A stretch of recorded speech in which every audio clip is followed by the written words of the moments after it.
Jeg føler, at matematik i sig selv bliver meget abstrakt, og derfor så skulle jeg sætte det i kontekst med et eller andet.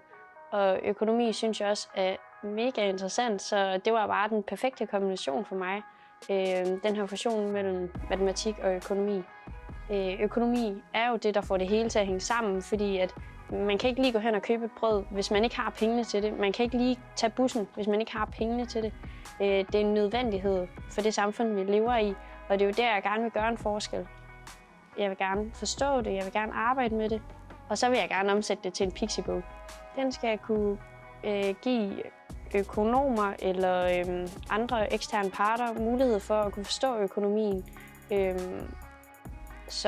som måske ikke har den matematiske indsigt i den, men så kan tage ud fra nogle analyseparametre, bruge det i den økonomiske virkelighed. Der bruges oftere og oftere matematikøkonomer i samfundet.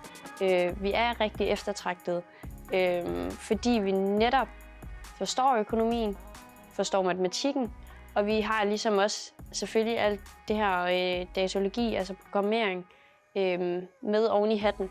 Jeg kan ikke 10 forskellige sprog, som andre kan. Jeg kan læse matematik.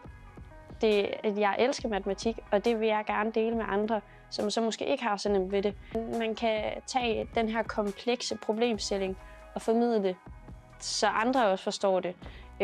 Fordi jeg vil gerne gøre en forskel, og så er der mange, der siger, nej, det kan man ikke, når det er, man bare arbejder med økonomi og matematik og det ene og det andet. Du kan kun redde liv som læge og sådan, men man kan godt gøre en forskel i hverdagen. Og det er den her forskel, jeg gerne vil gøre.